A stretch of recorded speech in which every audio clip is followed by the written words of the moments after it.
El recording is on es que nos avisa que se empieza a grabar. Y, bueno, la mala información y por otro lado también como la mala información que hace que no estén claros los problemas, que la gente utiliza información de forma sesgada y también cómo se centra el debate más en función de las cuestiones políticas y de las cuestiones políticas dentro del gobierno, de los socios de gobierno, que en un debate sobre los contenidos completos y complejos que tiene que tener la ley.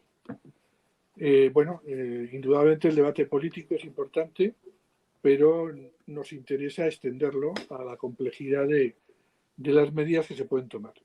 Partimos de la base de que la problemática de la vivienda es una problemática social derivada de la desigualdad, que implica las necesidades importantes que está habiendo y que eso hace aumentar, digamos, la demanda de vivienda en alquiler, dado que la política pública prácticamente hace muy poco y ha dejado la satisfacción de necesidad de vivienda de quien no puede comprar en manos del alquiler privado.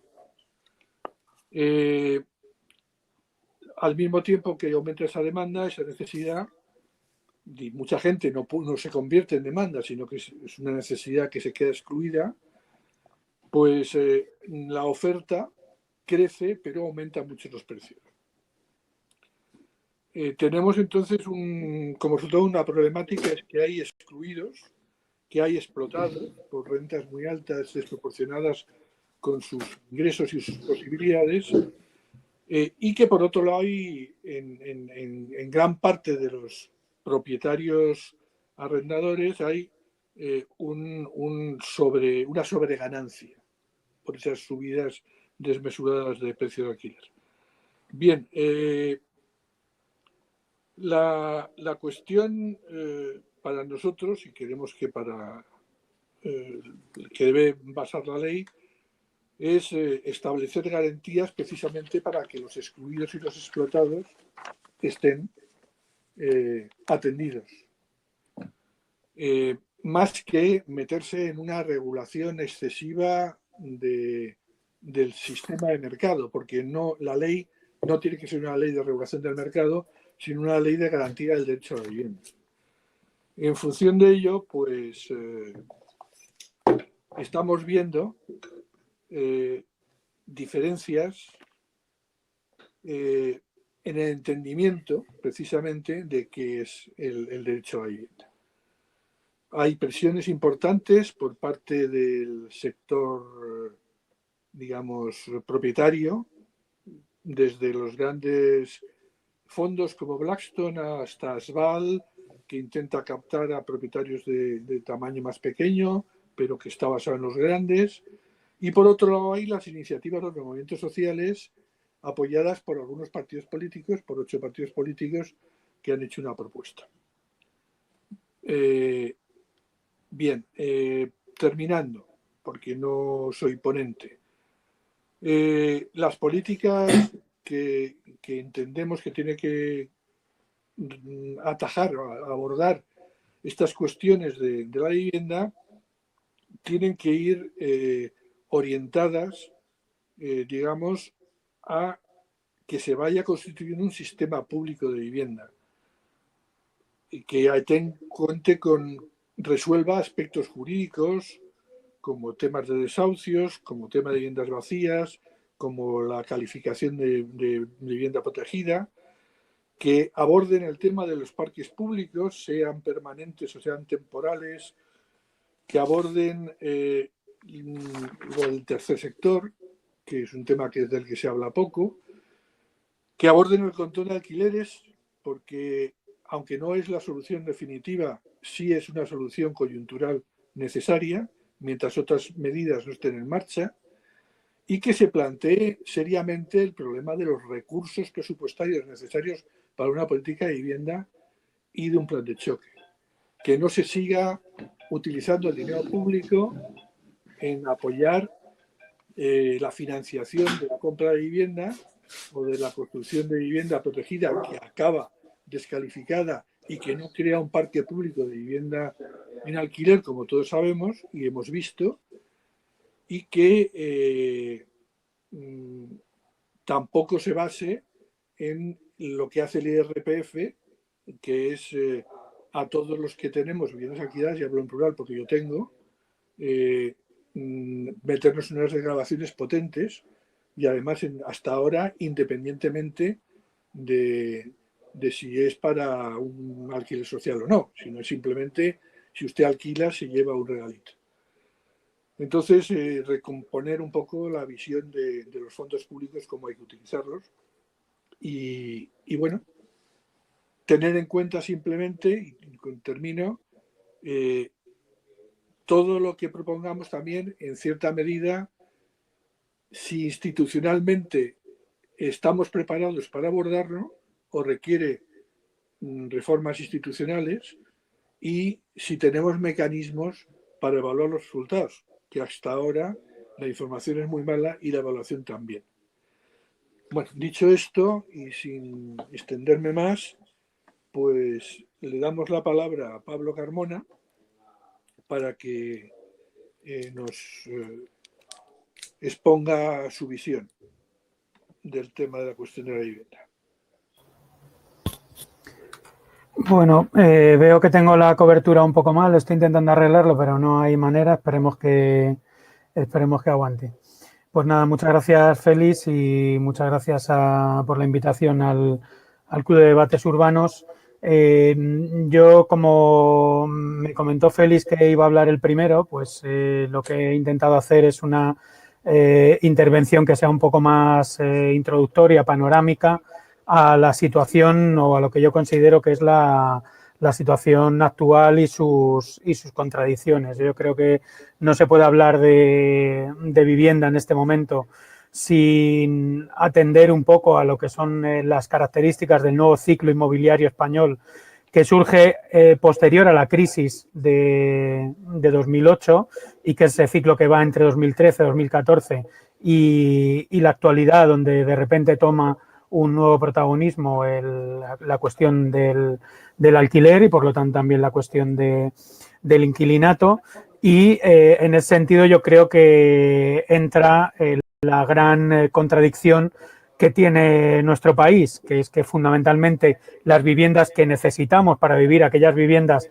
que deberían ser un parque público de vivienda en alquiler, como son aquellas que vinieron del rescate bancario, que están en la Sareb o que están en otro tipo de entidades o que han sido en algún momento, han tenido en algún momento algún tipo de protección, están a día de hoy en el mercado privado, ¿no? Y por eso al gobierno, en concreto a Ábalos y a los poderes inmobiliarios, por decirlo así, les pone muy nerviosos y se oponen tajantemente a cualquier tipo de regulación pública, por ejemplo, de los precios del alquiler.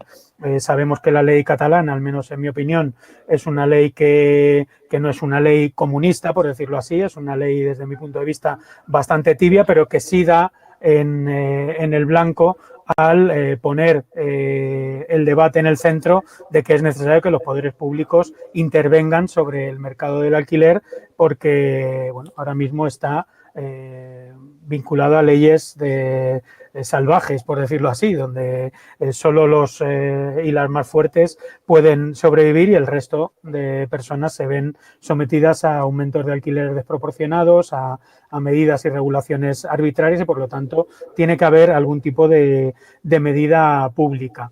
Pero también sale, y yo creo que el gobierno del PSOE es muy consciente cuando lanzó esa idea del Plan 20.000, un viejo fantasma que es que el problema de la vivienda se arregla con la construcción masiva, con la producción masiva de viviendas o un parque público de viviendas. Y yo creo que en un foro como este tenemos que al menos dejar la sentencia y por lo menos saber, como todas y todos sabemos, que producir vivienda significa, producir vivienda a gran escala significa producir ciudad a gran escala. Es decir, no es solo un problema de la vivienda, como a veces se suele entender como un hecho aislado, sino que la vivienda está en un entramado urbano que cuando se habla de producir vivienda a gran escala se está hablando también de producir ciudad a gran escala y por lo tanto los actores privados, el clásico oligopolio inmobiliario, se frota las manos cuando se habla de ese tipo de medidas, porque ese tipo de medidas tienen que ver con expandir la ciudad, tiene que ver con expandir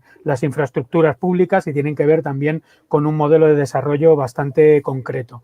He traído una pequeña presentación que, bueno, pues hasta donde lleguemos iré poniendo encima de la mesa para hablar de algunos de los temas que estaba señalando, ¿no? El primer elemento yo creo que tiene que ver con la necesidad de entender cuál ha sido el perfil de los últimos años de la crisis que hemos vivido. Sobre el fondo de esta presentación veis la evolución de los precios, de la expectativa de precios que lanza Idealista, porque no son los precios reales, como siempre sabemos que están hinchados por las pretensiones que tienen en la oferta los propietarios y por el propio interés que tiene Idealista en que esto sea así. Y vemos cómo la solución a la crisis española tiene un elemento central. Veis arriba en cada uno de los años los beneficios empresariales, el excedente bruto y la renta mixta, que veis que en los momentos duros de la crisis se consiguió un hecho bastante importante de destacar, que es que los salarios, la masa salarial en nuestro país bajó en cerca de 21.000 millones de euros, mientras que los excedentes, los beneficios empresariales se mantuvieron. Ese elemento es fundamental porque cuando se habla de vivienda no solo tenemos que fijarnos en los precios del alquiler o en los precios de compra-venta, sino que nos tenemos que fijar también en la capacidad adquisitiva, el nivel salarial. Y siempre que hay crisis, como estamos en este momento, no solo tenemos que fijarnos en cómo están las rentas de alquiler, sino también tenemos que fijarnos cómo se han deprimido esas rentas salariales y lo que está ingresando la gente o la cantidad de paro que hay.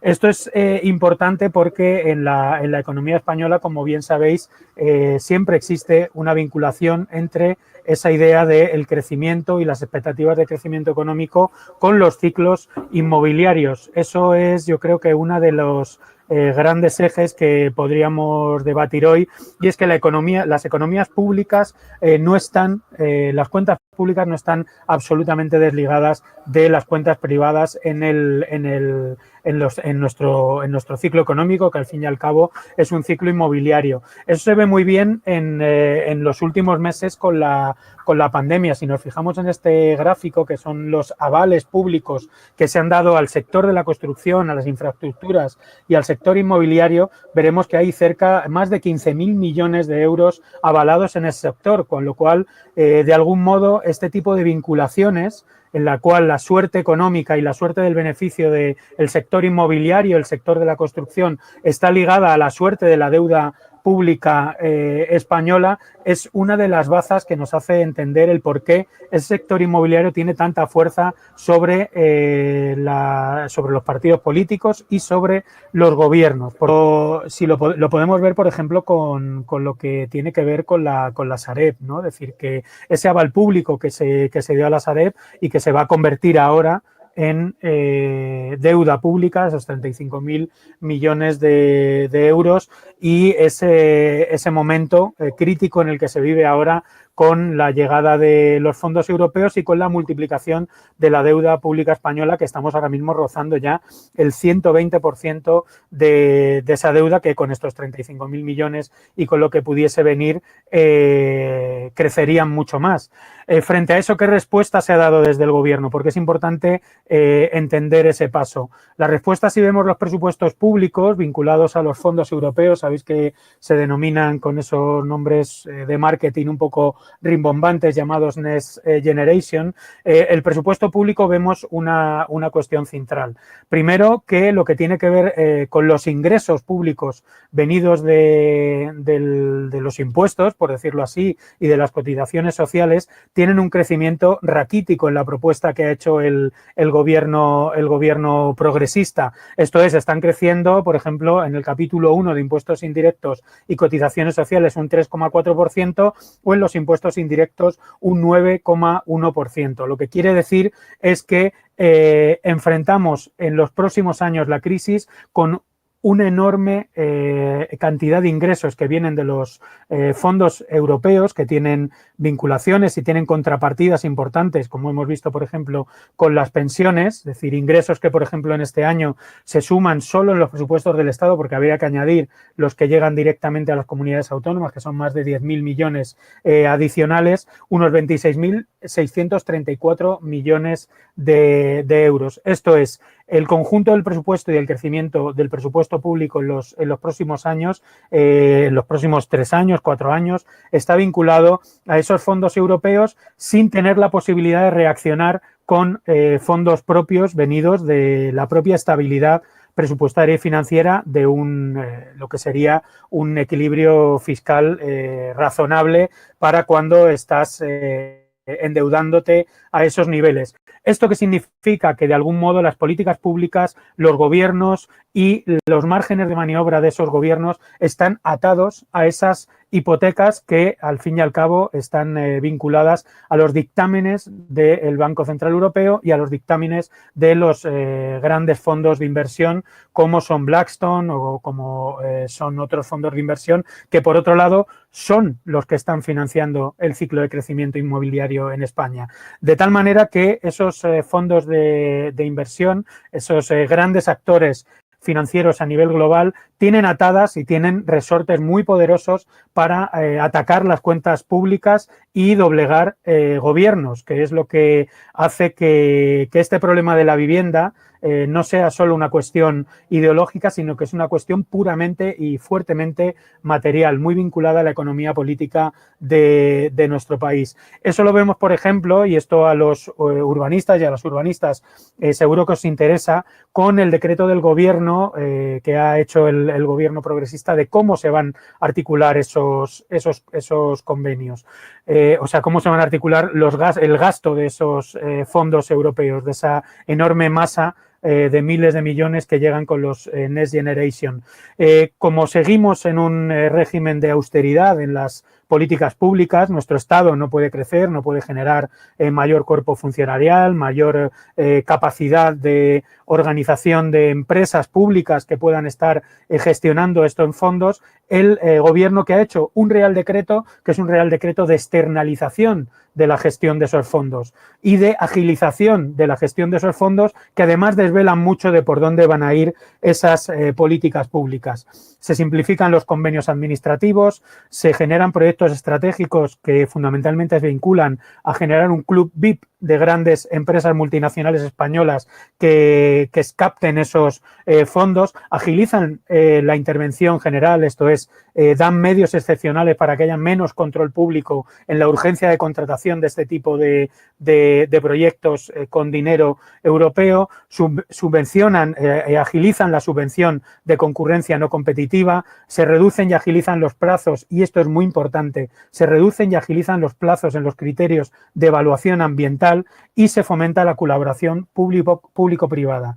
¿Esto qué significa? Que se está preparando un gran paquete de inversión que está muy vinculado a las infraestructuras, a la rehabilitación de vivienda, a la generación de una nueva economía verde y que se espera que la ejecución de esos presupuestos no se hagan con criterios y con herramientas administrativas públicas, sino que se agilizan los procedimientos de traspaso de esos fondos públicos a manos privadas. Esas manos privadas ya sabemos quiénes son las grandes eléctricas, el sector del automóvil, son las grandes empresas constructoras y al fin y al cabo la animación del clásico ciclo de construcción de infraestructuras e inmobiliario que caracteriza a la economía española. Esto es, el gobierno vuelve a depositar en las manos que tradicionalmente han gestionado la economía española, los fondos europeos, muy lejos de pensar en otro tipo de herramientas públicas. Y ahí es donde viene, yo creo, la base de lo que estamos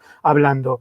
Si veis el cuadrito que estoy proyectando, veréis un dato fundamental. En el cuarto trimestre de 2020, la rentabilidad de la vivienda en alquiler está en el más 5,2%, la rentabilidad bruta por alquiler en el 3,7%, la rentabilidad de los bonos españoles a 10 años está en el 0,2% y la rentabilidad en bolsa en el 0,1% y la rentabilidad en bolsa del IBEX 35 ha caído al menos 15,5%. ¿Esto qué nos dice? Que dentro de los criterios de la oligarquía nacional, dentro de los criterios de la oligarquía internacional, los indicadores económicos están diciendo que la única vía de ingreso seguro de inversión en nuestro país vuelve a ser el ciclo inmobiliario, vuelve a ser la vivienda y en concreto la vivienda en alquiler y la construcción y extensión de infraestructuras. Y ahí es donde entra en juego el nuevo lobby inmobiliario, que es precisamente el que está vinculado ya no a la vieja banca hipotecaria que vimos caer en el ciclo de 2008, sino que se vincula a nuevos actores que son los servicers, que son en el fondo nuevos actores vinculados a ese mundo financiero y también las SOCIMIs, por poner dos ejemplos. Pero ahí yo creo que hay que debatir además un nuevo elemento, porque una buena parte de este ciclo inmobiliario no está vinculado o solo está vinculado en una pequeña proporción al sector residencial, al menos en los últimos años, que es el que veremos a continuación, sino que es un sector muy vinculado al nuevo mercado de oficinas, muy vinculado al sector hotelero y muy vinculado a los sectores comerciales de gran actividad comercial o a los sectores logísticos. Y ahí aparece una nueva tendencia, se llamaría, que es el build to rent, el empezar a hacer crecer la inversión en el residencial de alquiler, que es lo que están proponiendo este sector. Pero si vemos el cuadro que aparece abajo, veremos una cosa que yo creo es importante reseñar, porque siempre nos focalizamos en las SOCIMIs, pero veremos que en materia residencial las SOCIMIs no tienen un papel muy determinante. El grueso del negocio de las SOCIMIs no está en el elemento residencial. Y ahí es donde yo creo que deberíamos también hacer una valoración de otro de los grandes actores, por no decir el actor mayoritario, que realmente es así, dentro del sector del alquiler, que es lo que denominaríamos el rentismo popular. Ahí os he colocado dos cosas, una de ellas la señalaba Félix, una de ellas, que yo creo que es uno de los elementos centrales de debate, es pensar que la inmensa mayoría de la vivienda que a día de hoy se alquila, de donde se obtiene renta, está vinculada a personas particulares, ya sean con mayor o con menor patrimonio, pero existe una temática central desde el franquismo, que es una temática y una cuestión central de la construcción de las clases medias en España, que es la del rentismo popular. En la nota informativa que hizo la Agencia Tributaria para la elaboración de índices del Ministerio del MITMA de Ábalos para determinar los precios del alquiler, se estaba diciendo ya, y sabiendo que hay un 40% de fraude en el alquiler de particulares, que 1,7 millones de viviendas en alquiler estaban en manos de particulares. Y eso se cruza con lo que decía Félix, unas garantías fiscales enormes, ¿no? Os pongo ahí el artículo 23 de los gastos deducibles y reducciones de alquiler de vivienda para particulares y vemos que el porcentaje sobre la base imponible que se reduce es de un 60%. Yo creo que ese elemento hay que pensarlo muy bien, porque también dentro de esa pregunta de por qué no se avanza en políticas públicas de vivienda, este elemento del rentismo popular es algo que se suele olvidar y que es realmente importante. Y ahí entra, yo creo que el tercer gran actor, el tercer gran elemento que tenemos que discutir. Ante un Estado sin recursos, ante un Estado sin equilibrio fiscal, ante un Estado que tiene que externalizar todos los fondos europeos, que no quiere tener recursos propios, que le falta personal para poder ejecutar su propio presupuesto, se lanzan planes como el Plan 20.000, que es un plan que vuelve a incurrir en dos grandes errores. Lanza un plan propagandístico de construcción de 20.000 viviendas, como si el problema de la vivienda se pudiese arreglar construyendo masivamente, como si las viviendas cayesen en un territorio que no necesita adecuarse, que no necesita prepararse, que no necesita, y esta es la palabra central que tenemos que recuperar, planificarse, es decir, construir vivienda a gran escala significa construir a gran escala ciudades, y eso tiene unas problemáticas de sostenibilidad medioambiental, de infraestructuras, de dotación de presupuesto público que nunca se suelen poner encima de la mesa, y por otro lado que ese plan está vinculado a la colaboración público-privada y que al final solo puede salir si el sector privado, que lleva reclamándolo ya más de 10 años, empieza a ver compensada su pérdida de beneficios por un respaldo de dinero público que el plan de 20.000 garantiza absolutamente. Pone suelo público, pone avales públicos y garantiza el cobro de esos alquileres que luego se ceden a los actores privados. Sabéis que los pliegos están todavía en redacción y estaba calculado que en junio o julio saliesen. Ahí veremos los elementos que veremos cómo se organizan. La pregunta en este sentido sería: ¿qué tenemos que hacer para conseguir ese gran parque público de vivienda en alquiler? ¿Nos metemos en una nueva vorágine de ampliación urbana donde haya altas proporciones o altas densidades de vivienda pública, o empezamos a meternos con políticas que intervengan el mercado existente? La encrucijada no es nada sencilla, pero la respuesta ya está dada. Es decir, desde gobiernos de todos los signos se están lanzando, y yo creo que estaría bien hacer un mapa del conjunto de la nación, grandes, y del conjunto del Estado, quería decir, grandes planes urbanísticos de proporciones descomunales. Evidentemente, una parte muy importante focalizados en Madrid. Sabéis que Madrid aglutina entre el 62 y el 67% de la inversión en el ámbito inmobiliario de todo el Estado. No en vano, las 4 ciudades, de las 5 grandes ciudades con sedes de multinacionales en España, 4 de ellas están en la Comunidad de Madrid, y ahí podemos hacer un rosario de grandes procesos de planificación y de expansión urbana desmesurados que se están llevando adelante en todo el Estado. No da tiempo acabo ya con 3 diapositivas. El primero, por supuesto, el mayor de ellos son los desarrollos del sureste en Madrid, que todos conocéis de sobra.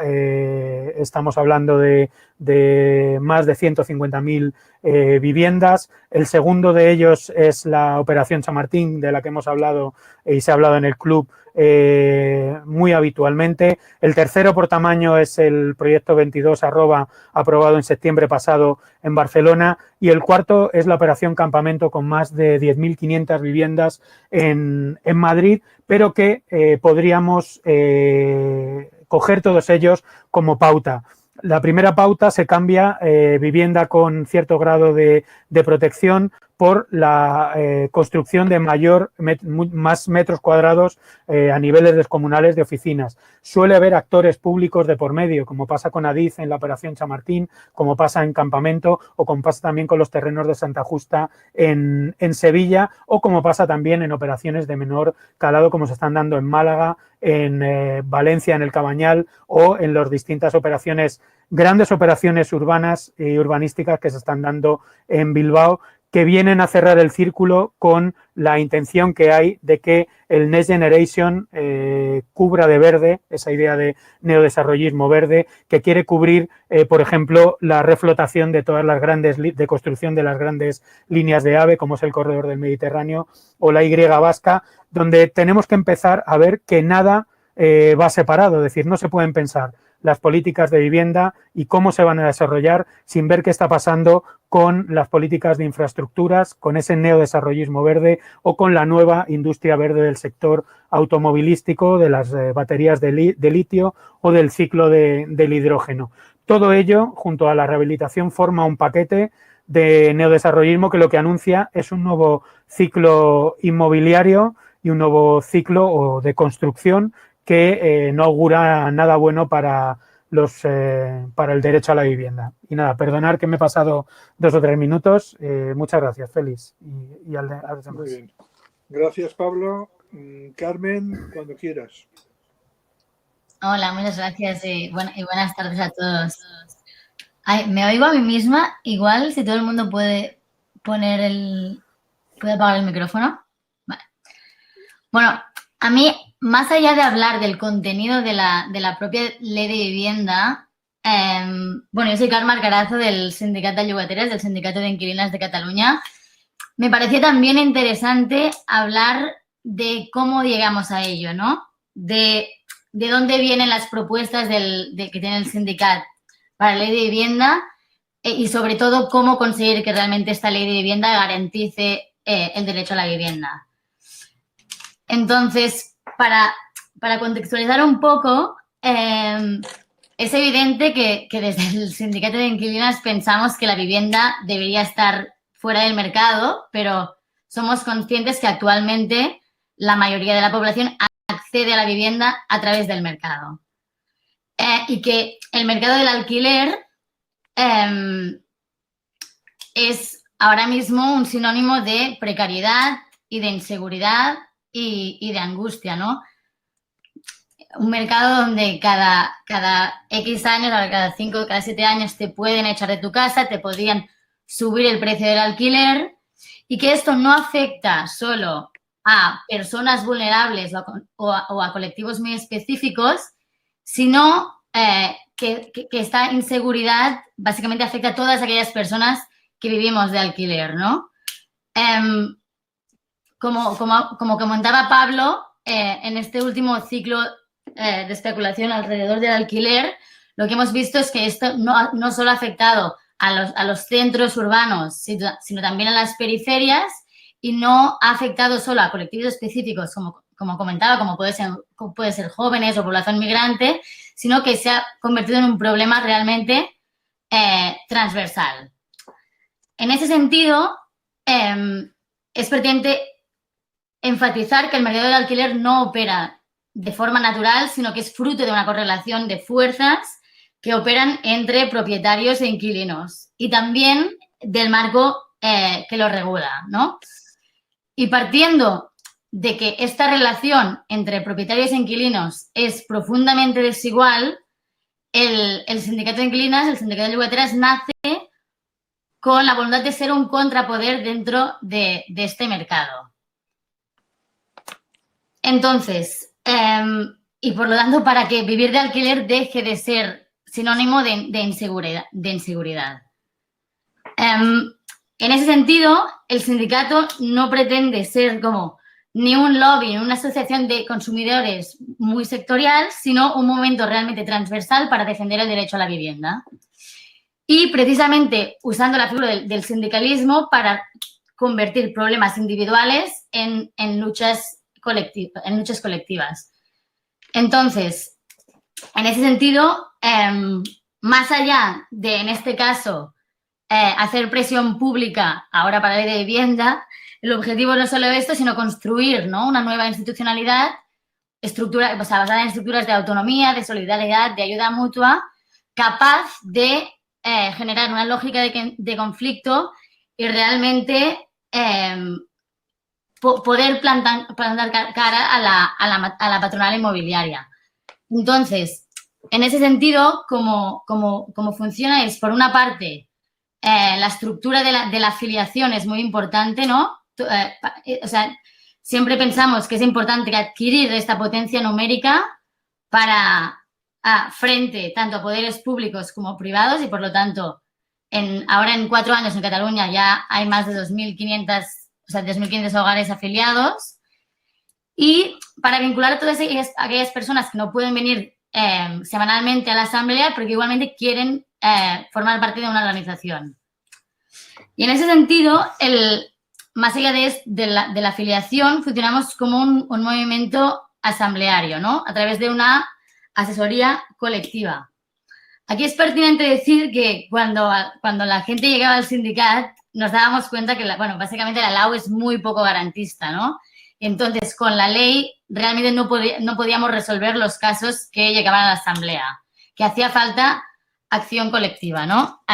En los últimos años lo que nos encontrábamos es que la gran mayoría de los casos, el 80%, eran casos de amenazas, de subida abusiva o de no renovación, ¿no? De gente que decía, se me acaba el contrato y me quieren subir el alquiler un 50%, o simplemente una finalización unilateral del contrato por parte de la propiedad. Y todo esto era plenamente legal.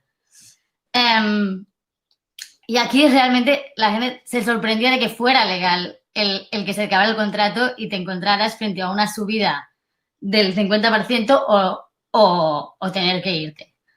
Entonces, a partir de aquí desarrollamos una estrategia que se llama una estrategia sindical que se llama Nos Quedamos, que básicamente lo que consistía era en quedarse en la casa, seguir pagando el alquiler y quedarse fuera de contrato. Entonces, mediante quedarte fuera de contrato y seguir pagando el mismo alquiler, no aceptar esta subida abusiva y buscar una negociación, ¿no? Entonces, este tipo de estrategia lo que realmente hacía era una regulación de facto, ¿no? O sea, quedarse en casa, prolongar el contrato y no aceptar una subida. Entonces, mediante estas victorias concretas, era con lo que el sindicat luego exigiría a los poderes públicos cambios legislativos más amplios, ¿no? En este caso, pues contratos estables y renovables, a excepción de la necesidad familiar de primer grado por parte del propietario. Y también contratos asequibles, ¿no? Una regulación de precios. En ese sentido, es pertinente hablar de que en 2019 sí se consigue que los contratos pasen a ser de 3 a 5 o 7 años, en el caso de grandes tenedores. Y también el caso de la regulación de precios catalana, ¿no? En septiembre se consiguió en Cataluña una regulación de precios que lo que hace básicamente es prohibir subidas en los nuevos contratos y en algunos casos forzar bajadas. Entonces, lo que veíamos es que las victorias institucionales en este caso eran fruto de la lucha sindical que se había dado en los últimos años. Pero como parte, la estrategia de Nos Quedamos no solo, o sea, la victoria no solo era el nuevo contrato sin subidas, sino también la negociación que se daba en ese proceso, ¿no? Antes se comentaba la presencia de grandes tenedores. La presencia de grandes tenedores, evidentemente, pues es un gran problema, pero en el sentido organizativo también lo aprovechamos y lo usamos como una oportunidad para organizar conflictos más amplios, ¿no? En este caso, por ejemplo, organizamos a más de 300 vecinos para hacer una negociación colectiva con fondos buitres como Goldman Sachs, por ejemplo. Entonces, se estaban gestando ya, prefigurando cambios legislativos que luego vamos a pedir. Por ejemplo, ahora nos encontramos en un conflicto con la Caixa, ¿no? La Caixa no quiere aceptar al sindicato de inquilinas como interlocutor, es decir, quiere negociar cada uno de los casos uno a uno y lo que se pide desde el sindicato es que se negocien de forma colectiva. Bueno, todos estos conflictos que se han articulado de forma colectiva en los últimos años, tanto con Goldman Sachs, pero también con Optimum, con Azora y con otros fondos, también se han se han visto reflejado, por ejemplo, en la regulación de alquileres, ¿no? En la regulación de alquileres catalana de ley 11/2020 lo que conseguimos también es que las organizaciones representantes de inquilinas sean reconocidas como mediadoras en los conflictos sobre precios. Entonces, que pongan a las organizaciones inquilinas al mismo nivel que inmobiliarias, por ejemplo. O, por ejemplo, también que se cree una comisión de seguimiento donde, por una parte, haya el Colegio de Administradores, la Cámara de la Propiedad, pero también el Sindicato de Inquilinos. Y todo esto como una cristalización del trabajo previo. Esto lo cuento un poco antes de entrar a las propuestas para que se entienda que hoy yo no vengo aquí a explicar una serie de propuestas como lobby, sino que todas estas leyes que luego se proponen y con las que se hace presión son resultado, ¿no? de estas luchas previas, de esas acciones directas, de estas miles de personas que han desobedecido en su momento para, por una parte, dar su lucha a nivel individual, pero también conseguir cambios a nivel legislativo y el resultado de estas prácticas sindicales. Entonces, decir que a las leyes llegamos un poco como resultado de esta acumulación de fuerza, pero que al mismo tiempo estas nuevas leyes nos dan mucha fuerza, ¿no? Representan herramientas que nos dan más poder para negociar. Entonces aquí, por ejemplo, en mi caso, la regulación de alquileres, como decía el compañero, no es una panacea, no resuelve todos los problemas, pero sí nos da muchas más herramientas para poder organizarnos colectivamente, ¿no? Por ejemplo, en mi caso, yo alquilé una vivienda el mes de noviembre, ya con la regulación plenamente vigente, y al cabo de unos meses lo que hice es comprobar si realmente la propiedad me había cobrado lo mismo que el anterior inquilino. Entonces pedí, fui al registro de fianzas del Incasòl y lo que me contaron básicamente es que el anterior inquilino, la propiedad le había cobrado 300 euros menos que a mí. Esto,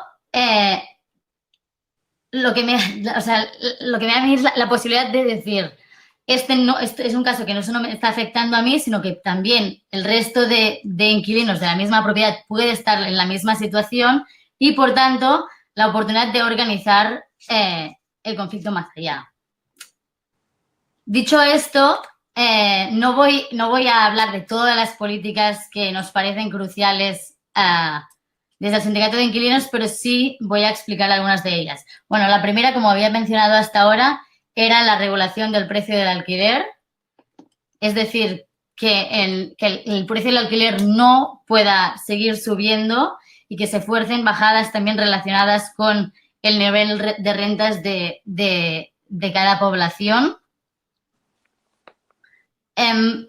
Lo que hablábamos antes, que igual es tan y más importante que la regulación, sería los contratos indefinidos, no hablar de la seguridad de tenencia. En países como Alemania es impensable que te puedan echar de tu casa o que no te renueven el contrato sin una justificación como puede ser el uso propio de la vivienda. Es decir, hay una práctica de prórrogas automáticas. Y esto, una vez más, hablando de crear una mayor seguridad y una mayor estabilidad alrededor del mercado del alquiler. Después, lo que hablábamos sobre el reconocimiento de las organizaciones inquilinas, que en la misma ley de regulación del precio del alquiler ya daba pistas sobre... ya reconocía las organizaciones inquilinas como mediantes en conflictos relacionados con la ley y también en la comisión de seguimiento. Nosotros pensamos que esa es una parte fundamental que también debe ser incluida en la ley de vivienda, ¿no? Que como los sindicatos laborales tienen unos derechos propios, o sea, el derecho a la organización, el derecho a la negociación colectiva que es reconocido, que esto también se pueda plasmar en el caso del inquilinato. Es decir, que la Caixa no pueda decir que no va a negociar con el sindicato de inquilinas en su conjunto, sino que lo que quiere es negociar vecino con vecino, porque así, y así explotando una vez más esta relación que es profundamente desigual. Pero también el derecho a huelga. Y esto no es algo que nos estamos inventando nosotros tampoco, ¿no? Vemos como en casos como en Nueva York, los vecinos, por ejemplo, tienen derecho a, si se están incumpliendo partes del contrato, como puede ser el mantenimiento, a básicamente hacer huelga hasta que se cumplan estas condiciones contractuales. Pero no solo eso, o sea, también otra parte fundamental o sea, otra de las propuestas es alrededor de los pisos turísticos, ¿no? A pesar de que somos conscientes de que parte de ello es competencia autonómica, se pueden asentar las bases en una ley de vivienda, ¿no? Ya que vemos que es necesario revertir las más de 400.000 viviendas que en los últimos 10 años se han desviado al mercado del alquiler turístico.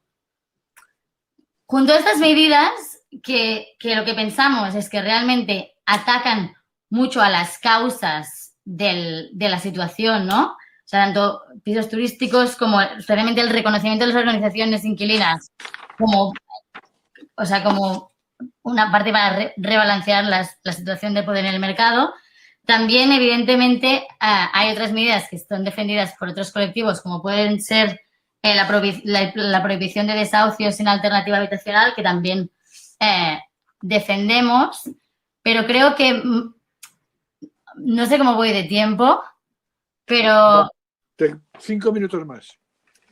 No, pues yo, o sea, iré cerrando pronto porque creo que me parece más pertinente entrar a hablar de las políticas concretas también en debate con los otros compañeros, pero sí quería reflejar esto, ¿no? Enseñar un poco de dónde venían las medidas que son propuestas por el sindicato y también la importancia de realmente poder sentarse en la mesa y del reconocimiento de las organizaciones inquilinas. Y creo que luego dejar espacio para hablar de las diferentes medidas en más profundidad. Muy bien, muchas gracias, Carmen. Javier, tu turno. Bueno, Gabón Gustioí, buenas noches a todos. En primer lugar, gracias por la invitación, que sois reincidentes, porque ya me habéis invitado en otras ocasiones y seguís insistiendo, con lo cual, pues, a vuestro propio riesgo, pero yo encantado de unirme a vosotros. Y empezaré con dos cuestiones. Bueno, primero, yo soy Javier Burón, trabajé en su día en el Gobierno vasco en el Departamento de Vivienda y ahora tengo el gusto de trabajar en el equipo de vivienda del Ayuntamiento de Barcelona. Y digamos que, aunque he trabajado también en el mercado, que bueno, que he hecho un cierto recorrido en las administraciones públicas y mi punto de vista va a ser el de un gestor público. Y tengo mis deformaciones como consecuencia de que ese es más o menos el ámbito en el que me muevo en estos momentos. Entonces, empezaré con dos cuestiones que pueden parecer instrumentales o menores o inocentes, pero no lo son. La primera ya la comentaba anteriormente nuestro moderador, y es el tema de la información. No es un tema menor. La información está bastante en manos de medios de comunicación y de institutos de investigación privada, que per se no son malignos, pero sí que tienen intereses en la cadena de valor y que, por lo tanto, muchas veces la información la sesgan, la ocultan o simplemente no se produce la investigación sobre datos que son necesarios. Y en el caso de la administración hay una debilidad importante. Por lo tanto, en nuestro caso, yo les diría que tengan la siguiente prevención. Cualquier departamento de la administración que trabaje en materia de vivienda y no tenga un observatorio, desconfíen de él. Y cualquier político que haya tratado de cerrar un observatorio público de vivienda o lo haya conseguido, también desconfíen de él.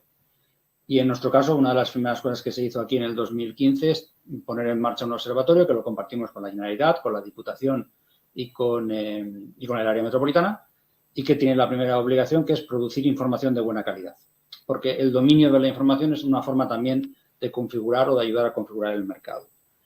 Estamos ahora en una siguiente fase, que es la de generar una cátedra de estudios, una cátedra universitaria multidisciplinar, porque la secuencia lógica es que si tienes información de calidad, también lo que tiene que haber es reflexión académica de calidad. Y el siguiente matiz que aporto inicial, que puede parecer inocente, es el que tiene que ver con la gobernanza, que enlaza perfectamente con lo que acaba de comentar Carmen. Y es, si queremos tener unas políticas públicas de vivienda serias, necesitamos que haya unos espacios donde oferta, demanda, administraciones públicas y también seguramente academia se encuentren. Pero bueno, el modelo que nosotros estamos postulando es el del diálogo social, donde sindicatos, patronal y administración pública hablan de cuestiones que tienen que ver con condiciones de trabajo, salarios y otro tipo de asuntos laborales. En vivienda, los estados serios, que tienen unas políticas públicas sostenidas en el tiempo, tienen estos ámbitos, donde, por una parte, los demandantes de vivienda, muy importantemente inquilinos, aunque también suelen participar personas con hipoteca, pero bueno, nos entendemos, la gente que o accede o quiere acceder o necesita acceder o tiene dificultades para acceder a una vivienda. Por otra parte, los oferentes, empresas públicas, privadas y mixtas, porque este además es el panorama habitual en el resto de Europa y de los tres tipos, empresas privadas, públicas y mixtas. Y después la administración. Son dos asuntos que parecen menores, gobernanza e información, pero que son claves y que esperemos que en la Ley Estatal de Vivienda se puedan afrontar. Yo les he compartido en el chat de esta videoconferencia, les he compartido un texto de 52 páginas que contiene algo más de 40 propuestas que el Ayuntamiento de Barcelona está haciendo en el contexto del debate a la Ley Estatal de Vivienda. Es algo raro que un ayuntamiento tenga que saltar a la piscina y poner por escrito propuestas normativas, porque lo normal sería que el ministerio que está impulsando una futura ley tuviese un texto base y ese texto se conociese, pero habida cuenta de que ninguno acabamos de tener texto, pues lo que hemos hecho nosotros es tirarnos a la piscina y hacer una propuesta de texto concreto. No tengo tiempo para repasar todas las medidas, pero sí que me centraré en algunas que creo que son más importantes y que seguro que además dan lugar a cierta polémica. Nosotros visualizamos la provisión de vivienda asequible desde una administración pública como algo que se hace a través de muchos instrumentos y además también les digo que desconfíen de aquellas personas que solo propongan un instrumento mágico y que funciona fenomenal.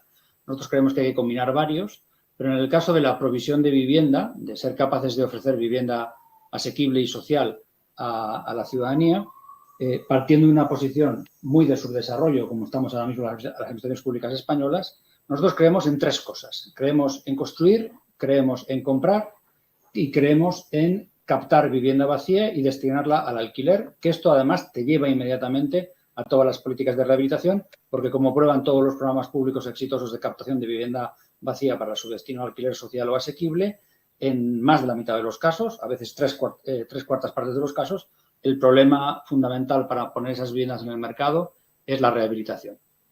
Y esta creencia en este conjunto de instrumentos y de medios nos lleva a hacer ciertas propuestas para incluirlas en la Ley Estatal de Vivienda porque hay cosas que han funcionado mal en nuestra historia y hay cosas que han funcionado bien en algunas comunidades autónomas o ayuntamientos y hay que tenerlas en cuenta. En este contexto proponemos que haya una reserva estatal del suelo para vivienda protegida del 60% en suelo urbanizable y del 40% en suelo urbano y de esa reserva, en el caso del urbanizable, que del 60% el 40% sea forzosamente destinado al alquiler por ley y en suelo urbano del 40% el 30% sea destinado a alquiler. Esto es una situación radicalmente distinta en relación a la que tenemos actualmente, porque en estos momentos hay una reserva estatal mínima del 30% y hay algunas comunidades autónomas que no tienen reserva de ningún tipo y otras que tienen reservas más altas. Pero lo que no hay, salvo en Cataluña, como consecuencia del Decreto Ley 17/2019, son reservas por ley que haya que destinar forzosamente al alquiler. Y la tercera propuesta que hacemos en materia de reservas es que todas las viviendas protegidas a partir de la aprobación de esta ley tengan calificación definitiva, como tienen ya en 4 comunidades autónomas, por orden de aprobación, Euskadi, Navarra, Baleares y Cataluña.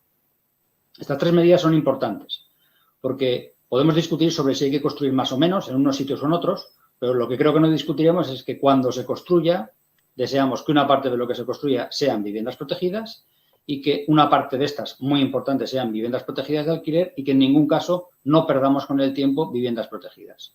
Les recuerdo, desde la década de los 50 hasta la actualidad hemos producido 6,8 millones de viviendas protegidas en España y a día de hoy solo nos quedan las que oficialmente se dice que son parque público de alquiler, que son 350.000, si es que son 350.000. Esta es una medida relevante, estructural, importante, pero no perdamos de vista que, como bien decía Pablo, buena parte de las cosas que vamos a tener que hacer en el futuro no va a ser en expansión urbanística, no va a ser ni en suelo urbanizable ni en suelo urbano no consolidado. Va a ser en la ciudad ya existente, en la ciudad densa, en el suelo urbano consolidado. Por eso, nosotros proponemos que una técnica que empezó en la ciudad de Barcelona y que se ha extendido al área metropolitana y que ahora tiene cobertura legal a nivel catalán, y no es técnicamente una reserva de suelo para vivienda protegida, son obligaciones de derecho público vinculadas al uso urbanístico residencial cuando se den ciertas circunstancias. No me extenderé ahora, pero cuando haya ciertas operaciones edificatorias que implican tirar y volver a construir o rehabilitar de manera integral un edificio, lo que se crea es la obligación de que una parte de las viviendas nuevas resultantes sean viviendas protegidas, que el promotor puede vender o alquilar, pero que la administración pública tiene derecho de adquisición preferente. ¿Por qué es muy importante esto? Porque si solo tenemos obligaciones jurídicas para ir generando vivienda protegida en expansión urbanística, y hay a muchos cascos urbanos que se les va a acabar la posibilidad de expandirse, que además ecológicamente no es deseable que se sigan expandiendo y que es bueno trabajar en densidad y en ciudades eficaces desde el punto de vista energético y medioambiental, es claro que tenemos que tener algún tipo de obligación jurídica en suelo urbano consolidado. A renglón seguido les diré que la política de compras o el instrumento de compras, que la administración pública sea capaz de comprar viviendas, nos parece de momento como una excentricidad, algo no muy habitual, algo que sabemos que hacen los franceses y algo que en todo caso en muchas de nuestras comunidades autónomas se asimila a el derecho de la administración pública a comprar las viviendas protegidas que aún tienen calificación en segundas y posteriores transmisiones. Es decir, cuando alguien vende una VPO, que la pueda comprar la administración. Pero lo que habitualmente no tenemos tan en la mente es que si hay la posibilidad jurídica de que cuando se va a producir una compra-venta en el mercado, en ciertas circunstancias la administración pública pueda comprar esa vivienda o esos edificios y destinarla a parques públicos, es una herramienta muy interesante por muchas razones, pero una de ellas, y muy relevante, es que permite complementar los parques públicos de alquiler en las zonas de las ciudades en las que las administraciones públicas puede que no tengamos ni parque ahora ni suelo disponible para crear nuevo parque. Es decir, que es una herramienta que permite complementar dentro del territorio las intervenciones. En la propuesta de modificaciones normativas que hace el Ayuntamiento de Barcelona, proponemos elevar algunas de las técnicas que ya existen en Cataluña. Hay hasta 4 títulos jurídicos habilitantes para comprar en Cataluña y proponemos que al menos en zonas de mercado tensionado y en procesos que provengan de ejecución hipotecaria o reestructuración bancaria o de fondos de inversión, la administración pública pueda comprar. Y finalmente, como les decía, están todos los programas de fomento público a la movilización de vivienda privada vacía, muy relevantes. En algunos lugares son programas que pueden funcionar mejor que en otros porque hay más materia prima sobre la que trabajar. Se me ocurre así al vuelo que seguramente en Alicante es un programa que pueda funcionar mejor que en Barcelona, donde hemos comprobado que tenemos muy poca vivienda privada vacía y la que hay es muy difícil de movilizar, pero quedémonos con esta idea de 3 instrumentos que tienen que ver con piedras: construir, comprar, movilizar, y el movilizar te lleva inmediatamente a toda la política de rehabilitación. Si todas estas cosas pudiésemos hacerlas o se hiciesen con cierto dinamismo, el modelo que proponemos es un poco la francesa, no lo ocultamos, fijar objetivos de solidaridad urbana que se concretarían en que dentro de 20 años al menos el 15% del parque de vivienda de cada ciudad, de más de 5.000 habitantes, esté destinado a fines sociales y que cada 5 años haya que cumplir al menos el 25% del objetivo. Ya les digo que no estamos siendo originales. Es el modelo francés de una ley que tiene ahora 20 años y que además cuando se incorpora a la legislación catalana es más o menos por aquellas fechas. El problema que tiene toda esta estrategia es que va a llevar muchísimo tiempo y muchísimo dinero. Y en el mientras tanto hay que hacer cosas. No me extenderé demasiado, en todas cosas, porque Carmen ha explicado en parte lo que tiene que ver con los regímenes legales de contención de rentas. Si acaso podríamos volver después en el debate, pero sí que hay como dos grandes bloques de medidas que hay que tener en cuenta, que yo dedicaré poco tiempo, pero no porque no sean importantes, sino que son las cosas que hay que hacer en el mientras tanto. En un mientras tanto que va a ser largo en el tiempo y en un mientras tanto donde hay una buena parte de la población sometida a extremas dificultades. Creemos que hay que trabajar muy bien todo el paquete que tiene que ver con la emergencia habitacional, los desahucios, los lanzamientos, etcétera. Y no me extenderé porque las propuestas que hace el Ayuntamiento de Barcelona beben mucho en las fuentes de la PA y del sindicat, evidentemente. Quedémonos con la idea de que respaldamos esas propuestas y también que lo que estamos haciendo es, en el caso de contención de rentas, tratar de elevar el modelo de la Ley 11/2020 catalana a nivel estatal, de forma que sea obligatorio, no voluntario, sea obligatorio declarar zonas de mercado tensionado y una vez que se declara, como nos contaba Carmen, limitar los precios en función del precio del contrato anterior o el precio de un indicador público. Da para mucho y seguramente que en el debate volveremos. Pero bien, como con derecho no va a valer, con figuras jurídicas no va a ser suficiente, hay que afrontar un problema que es evidente, que es el del gasto público, el de los recursos públicos dedicados a la generación de parques públicos y público-privados de alquiler. Una imagen, y esto es con datos oficiales de los últimos 10 años. En la última década, el gasto público por habitante y año en vivienda en España ha sido de en torno a 35 euros. Esto es más o menos una cuarta parte de lo que gasta, de la media de gasto de la Unión Europea a 28 Estados miembros. Pero si no miramos solo la media de los 28, sino que miramos los Estados miembros de la Unión más avanzados en política de vivienda, nosotros no estamos gastando ahora mismo 4 veces menos que ellos. Estamos gastando 6, 7, 8, 9 y hasta 10 veces menos que algunos de esos estados. Entonces, afrontamos un problema evidente de recursos. Y no va a hacer falta consaltar, por ejemplo, de un plan estatal de vivienda del entorno de los 500 millones de euros, como ha sido estos últimos 2-3 años, a los fondos de los que dispone el Ministerio este año, que son 2.250, récord en democracia, pero aún así insuficiente, porque si nos tomamos con seriedad el reto de generar un parque público de alquiler, público y público-privado, vamos a necesitar llegar al 1% del PIB, que son ahora mismo algo más de entre 11 y 12.000 millones de euros. Cuando estemos en proceso de formación bruta de capital, es decir, de generación de grandes parques, insisto, por los 3 métodos, por producción, por compra o por captación, tendremos que llegar al 1,5 y después seguramente se podrá bajar. Es un nivel tal de gasto público que hay que afrontar algunas cosas con seriedad y es, ¿va a crecer el gasto público en vivienda a costa de reducir el gasto público en alguna otra partida? Ese es un debate que tenemos que tener.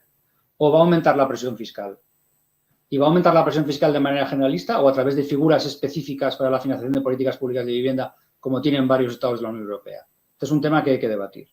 Nosotros en las aportaciones que hacemos a la ley lo que sí ponemos de relieve es que al menos hay que modificar los estatutos del ICO para que sea un instituto de crédito oficial verdaderamente al servicio de la financiación de este tipo de infraestructuras públicas y público-privadas. Segundo, que como hacen en muchos estados de la Unión Europea, quizás sería bueno tener algún tipo de producto de renta fija que esté específicamente destinado a financiar este tipo de proyectos y de desarrollos, como hacen en varios estados europeos. Y finalmente, que si nos creemos de verdad el instrumento de compras, habrá que generar algún fondo, y mejor si es un fondo estatal que tiene unas ciertas sinergias, un fondo estatal para compras de vivienda. Me meto con el siguiente bloque, y que será el último en esta primera intervención, y es, necesitamos técnicas jurídicas, evidentemente, necesitamos recursos económicos, y esos recursos tienen que ser básicamente gasto público, recursos para financiar proyectos reales, es decir, gasto directo en proyectos contantes y sonantes, inversión, para entendernos. Pero no hay que menospreciar el debate fiscal. Es decir, una cosa es que las propuestas que ha presentado el señor Ábalos nos puedan parecer manifiestamente insuficientes a algunos o claramente desviadas a otros. Esto es un asunto. Y otra cosa es que despreciemos completamente la capacidad que tiene la fiscalidad para orientar determinadas cosas. Y aquí nosotros proponemos, en el caso del impuesto del valor añadido, en el caso del IVA, que ahora mismo, como ustedes saben, tiene 3 tipos, 21, 10 y 4, y que paradójicamente, aunque nos cueste mucho aceptarlo o creerlo, uno diría que los tipos más bajos, el 10 y el 4, se deberían de aplicar a operaciones de alquiler, especialmente si es alquiler asequible, de rehabilitación, especialmente si es rehabilitación energética, los derechos de superficie, que es una cosa muy técnica, pero cuando las administraciones públicas trabajamos con otras administraciones públicas o con privados para proyectos de vivienda asequible, es un instrumento que utilizamos habitualmente, y también las no viviendas, los equipamientos. Hay muchas comunidades autónomas que tenemos un tipo de equipamiento habitacional que es más un equipamiento social que de vivienda, pero que, aunque ustedes no se lo crean, muchas de estas cosas no tributan ni al 10 ni al 4, tributan al 21. Y lo que hay que hacer es modificar el impuesto del IVA para que las operaciones conducentes a vivienda en alquiler asequible o social y rehabilitaciones energéticas tengan una fiscalidad más baja. Como bien ha apuntado Pablo, muchas veces los medios de comunicación se obsesionan con las SOCIMIs, pero si analizamos el tipo de estructuras que se utilizan para ofrecer alquiler y qué fiscalidad tienen, las SOCIMIs están ahí y son una parte de ellas, pero hay que estar atentos también a las entidades de alquiler de vivienda, las EDAPs, y a las instituciones de inversión colectiva, que junto con los particulares que ofrecen alquiler son los 4 métodos que ahora mismo se utilizan para ofrecer alquiler en el mercado. Y aquí nos encontramos con la paradoja de que hay abundantes reducciones, beneficios fiscales en forma de reducción, para operaciones que ni están vinculadas a un tiempo de alquiler largo y a un alquiler asequible. Y la vuelta que nosotros le queremos dar a esto es, en el caso de las EDAPs, las SOCIMIs y las instituciones de inversión colectiva, primero, forzarles a que alquilen al menos 7 años las viviendas. Segundo, a que al menos la mitad de la cartera de inversiones que tengan sean viviendas, porque ahora mismo, y también lo apuntaba muy bien Pablo, pueden invertir en todo tipo de activos inmobiliarios, pero no hay obligación de invertir en vivienda de alquiler, y que dentro de las viviendas de alquiler que tengan, en un periodo transitorio de 5 años, tengan al menos el 25% de las viviendas que tengan en alquiler, el 25% alquiladas a precio de vivienda protegida y el 25% alquiladas a precio inferior al indicador de precios de alquiler oficial. Y en el caso de las empresas públicas, que estas sí tienen una tributación en el impuesto de sociedades ventajosa porque tiene una bonificación del 99% de su base imponible, asimilar las operaciones en el caso de empresas mixtas que cumplan con ciertos requisitos, al menos un 40% de capital social público y que se dediquen al menos 50 años al alquiler de vivienda protegida. En el fondo lo que estamos buscando es que sean empresas de propósito indefinido. Un asunto menor, pero que no es menor, es que ahora mismo la reducción del 60% de los particulares que alquilan, que es una reducción muy, muy ventajosa, se aplica sin límite de viviendas. Y esto está provocando lo siguiente, que veamos en ciudades como Barcelona particulares que alquilan 100, 150 y hasta 200 viviendas, ahí es lo que hemos visto nosotros, que no montan ninguna empresa. Y tú lo ves y dices, ¿cómo puede tener 150 viviendas de alquiler y no montar una empresa, aunque solo sea para gestionarlo de una manera más o menos profesional? Y la razón es que la tributación de los particulares con esa reducción vivienda a vivienda es más ventajosa que si se montase cualquiera de las empresas que anteriormente hemos comentado. Con lo cual, este es un tema que también hay que tratar, básicamente poniéndole un límite al número de viviendas que se pueden alquilar sin montar una empresa, que nosotros estimamos que son 8. Y finalmente, aunque sea un asunto un poco técnico, cuando se reciben subvenciones de alquiler o rehabilitación, integran la base imponible de los contribuyentes, les pueden hacer saltar de tramo y en cualquier caso les supone una penalización fiscal. Con lo cual queremos que en ciertos casos, ciertos supuestos de personas vulnerables que reciben subvenciones al alquiler o ciertos propietarios que pueden recibir subvenciones a la rehabilitación, que no integren la base imponible, que no supongan una penalización. Y acabo con 2 cosas, muy rápido. Una es que hay pocas cosas más perversas para la administración pública que la ley de contratos del sector público. Es una norma que produce todo tipo de distorsiones que no tienen que ver ni con la transparencia, ni con la rapidez, ni con la eficacia, ni con la eficiencia. Y al menos en vivienda necesitamos unas reglas de contratación pública que permitan, sobre todo orientadas a la industrialización de la producción de vivienda y a la industrialización de la rehabilitación, que permitan trabajar en tiempos más cortos, obviamente sin ningún menoscabo de garantías del uso adecuado de los fondos públicos. Pero para que ustedes se hagan una idea, a nosotros nos cuesta tanto los procedimientos de licitación ahora como las obras de una promoción. 2 años en 3 licitaciones y 18 meses en obra. Esto es un contrasentido que en un momento de emergencia habitacional y de necesidad de parque público no nos podemos permitir. Y acabo con un último asunto, que es las modificaciones a la Ley de Arrendamientos Urbanos. Muy sintéticamente, proponemos que haya un registro estatal de alquileres, de forma que sepamos si tenemos 3 millones de alquileres, o 4.600.000, o 3.200.000, porque para empezar somos un Estado que no conocemos el número de alquileres que tenemos y que no vale solo con la obligación de depositar fianza, que no existe en 4 comunidades autónomas y que en muchas comunidades autónomas tiene un nivel de fraude bastante importante. En segundo lugar, proponemos una modificación de la ley de la planta judicial para que haya tribunales especializados en arrendamientos. No parece un asunto menor. Estamos hablando de un mercado de entre 13 y 15.000 millones de euros, que afecta a 7 millones, si no son 9 millones de personas, y que requiere un tipo de tratamiento judicial que no es el que estamos recibiendo ahora mismo a través de no especializados. Pedimos la creación de un contrato más largo, de 10 o de 14 años, en función de si es para oferentes particulares o empresas oferentes de alquiler, un poco, digamos, que en línea con lo que ocurre en otros lugares de la Unión Europea, no que sea un contrato obligatorio, sino que en ciertos supuestos sea un contrato que los inquilinos puedan ejercer. Y después regulamos el tema del alquiler de temporada y finalmente, y será la última cosa que cuente porque creo que me estoy pasando de tiempo, también pedimos una regulación del alquiler turístico, siguiendo en este caso básicamente el modelo francés, y es que las nuevas licencias de vivienda de uso turístico solo se puedan conceder si el demandante de la licencia a su vez aporta como compensación una vivienda que o sea protegida y se alquile o sea privada y se decida destinarla a políticas sociales. Es un poco el modelo francés de los últimos años y que entendemos que ayudaría a dimensionar el fenómeno, a tener la vivienda de alquiler turístico que necesitamos, que algo necesitamos, tampoco tiene que ser cero, y que en cualquier caso el crecimiento de esa vivienda turística esté siempre compensado por alquileres por debajo del precio de mercado. Y les pido disculpas por haberme excedido en el tiempo y por haber ido tan rápido, pero bueno, en cualquier caso les he pasado el texto de todas las modificaciones normativas. Muchas gracias, Javier.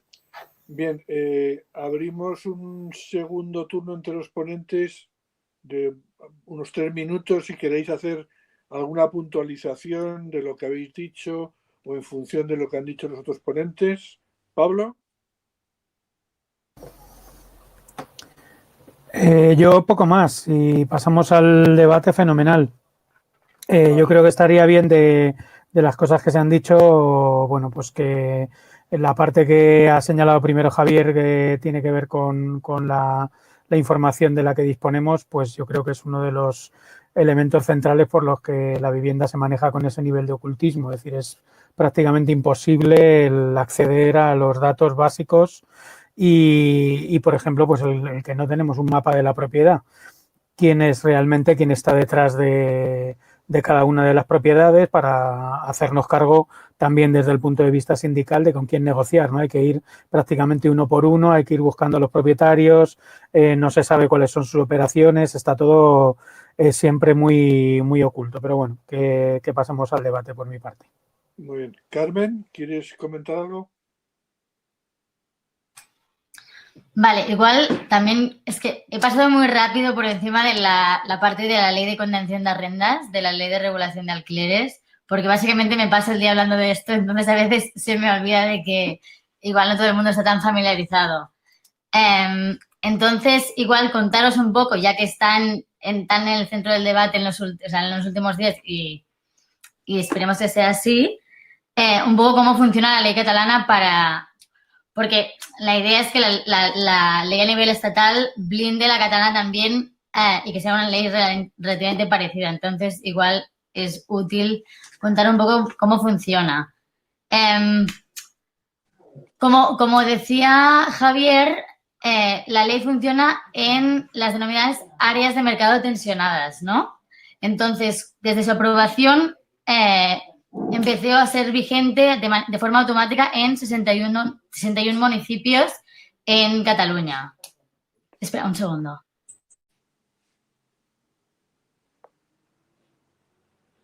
Perdón. En 61 municipios de forma automática. Entonces, la ley es de aplicación en nuevos contratos de alquiler y, como decíais, por una parte, en ningún caso puede aumentar respecto al contrato anterior y en algunos casos donde el precio por metro cuadrado supere el precio medio del índice de la zona, tiene que bajar el precio al precio medio. Este índice de precios se renueva de forma anual. Entonces, la idea es que cada año los precios vayan bajando de forma ordenada y de forma moderada. También creo que es pertinente hablar de que el hecho de que no puedan subir los precios en los nuevos contratos aplica tanto si se renueva el propio contrato, o sea, para el mismo inquilino, como si hay cambios de inquilinos. Entonces, esto lo que hace básicamente es revertir ese interés perverso que había en la rotación de inquilinos constantemente para poder subirles al alquiler, ¿no? Lo que hace es dotar de mayor estabilidad al mercado del alquiler. Después hay más preguntas también adelante, pero otra parte que es importante es que va ligado a un régimen sancionador, ¿no? Entonces, están penalizados tanto los anuncios en portales inmobiliarios que incumplan la ley como los propios contratos ilegales. Y estos van con multas de hasta 90.000 euros. Y esto, no todos los nuevos anuncios están obligados a poner tanto el precio del contrato anterior como el precio del índice y los contratos también. Y aquí creo que también es relevante lo que decía Javier antes, ¿no? De la desinformación y de la falta de datos que tenemos en el mercado del alquiler, que en Cataluña sí tenemos, por ejemplo, un registro de fianzas que precisamente lo que nos permite es comprobar cuál era el precio de la fianza anterior y, por lo tanto, comprobar si el precio de los nuevos contratos corresponde al precio del contrato anterior. Eso es de forma muy rápida, pero decir esto, ¿no? Que la ley de vivienda realmente es una oportunidad no solo para blindar la ley catalana, que ahora mismo se encuentra en el Tribunal Constitucional, aún es plenamente vigente, pero se ha aceptado al trámite, sino que también es una oportunidad para extender esta regulación a otros territorios del Estado. Y pues cualquier duda o comentario, adelante. Muchas gracias, Carmen. Javier, ¿quieres añadir algo? Bueno, no sé si añadir, porque claro, lo más interesante es que tengamos debate. No sé si añadir o complementar, porque como he tenido que repasar de manera muy rápida todas las propuestas que hemos hecho para la ley estatal, creo que me he pasado de técnico. Entonces, un par de contextualizaciones, ¿no? Tenemos como referencia, por lo menos nosotros, muy habitualmente, Ámsterdam, Viena, Berlín, París, como lugares donde, primero, la estructura del mercado es distinta y el tipo de intervención pública y de colaboración de lo público con lo privado es radicalmente distinto, y son lugares de los que aprendemos, pero se producen, pero es difícil en términos, digamos, de política pública e incluso de sociología y de economía hacer una transición hacia ese tipo de modelos, porque ellos empezaron, en muchos casos, hace 100 años, porque su gran acelerón fue después de la Segunda Guerra Mundial, con muchas de sus ciudades destruidas, porque había un consenso socialdemócrata en su momento en relación al papel del Estado y porque no tenían la globalización. Entonces, ahora mismo, ciudades del sur de la Unión Europea con políticas públicas de vivienda raquíticas que queramos crecer y generar un contexto donde podamos tener medios públicos, pero también tener ciertas alianzas con ciertos operadores privados, pues esto es complicado y digamos que la gramática que vamos a tener que desarrollar es distinta. Ahora bien, y no sé si me voy a meter en problemas, lo digo con cariño, Y además con el cariño de una persona que ha vivido 5 años en Madrid y que es una ciudad que le gusta mucho. Para sorpresa de algunos madrileños, España, lo que no es Madrid es el 85% de España. Es decir, en torno al 85% del PIB y de la población no está en Madrid. Y fuera de Madrid, que es una ciudad muy complicada y que es una comunidad autónoma dura y donde el lobby inmobiliario es evidente que tiene el poder que tiene, esto no lo vamos a negar nadie, pero fuera de Madrid, históricamente, hace años también algunas cosas ocurrían en Madrid. Hay un montón de ejemplos de cosas interesantes ocurriendo en Cataluña, en Euskadi, en Navarra, en las Islas Baleares, también en Valencia, hubo intentos en Andalucía y en Extremadura. Bueno, que hay una serie de cosas, hay una serie de instrumentos, de proyectos, de políticas, de intentos que no podemos echar en saco roto y que la reflexión que no creo que sea oportuna, la reflexión que tenemos que hacer es: solo queremos que haya crecimiento del parque público de alquiler, el resto de instrumentos nos parecen unos instrumentos que tienen más problemas que beneficios, y en todo caso solo queremos que haya ciertas limitaciones legales al funcionamiento del mercado de las hipotecas y del mercado de los alquileres. Porque en ese caso, para evolucionar del 1%, 1,5% que tenemos de parque público al 15% que es la media europea de la Unión A28, o al 20, 30 o 40% entre vivienda pública y público-privada que hay en algunos estados de la Unión Europea, la transición nos va a llevar 250 años. Para acelerar, para poder hacerlo en vez de 250 años en 25, porque muchos menos no se puede hacer, hay que estar atento a las cosas que se han hecho bien en Europa, a las cosas que se han empezado a hacer bien y que son interesantes en España, y a cómo buscar sinergias y a cómo quemar etapas. Bien, Javier, muchas gracias. Vamos a ver. Para ir dando las palabras, sería conveniente que os introduzcáis en el chat. Ya hay una palabra pedida por Jesús Leal, especialmente hacia Javier Burón, que ha escrito la pregunta, pero casi mejor que la formule él. Y antes de eso, Javier ha introducido en el chat el link del documento que ha estado comentando, que ha presentado el Intento de Barcelona. Jesús, cuando quieras. Sí, en primer lugar quiero agradeceros, me ha parecido excelente todas las intervenciones, todas, y estoy de acuerdo al 100%, empezando por la introducción que has hecho, Félix, y siguiendo por las demás. Bueno, yo coincido con Javier en los planteamientos, me parece muy brillante, como siempre, tu exposición, Javier, siempre, y quisiera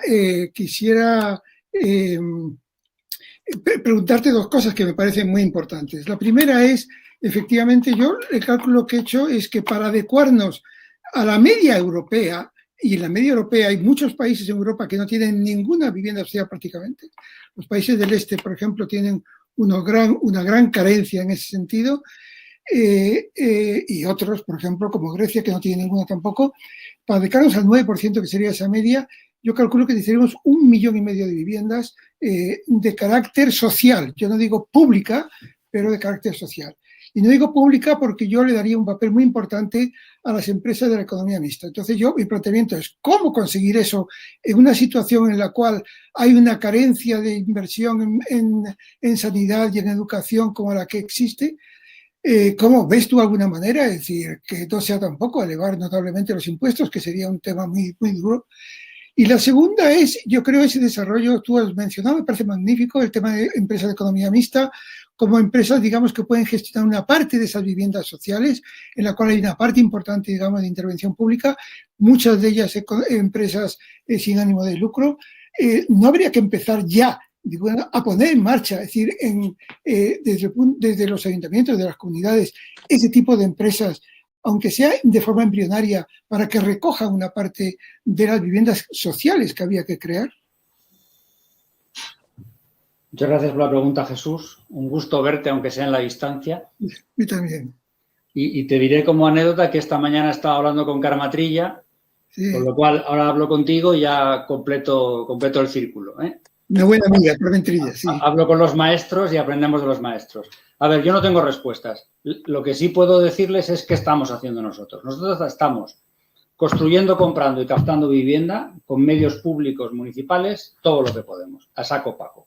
Tenemos cientos de millones de euros invertidos o comprometidos.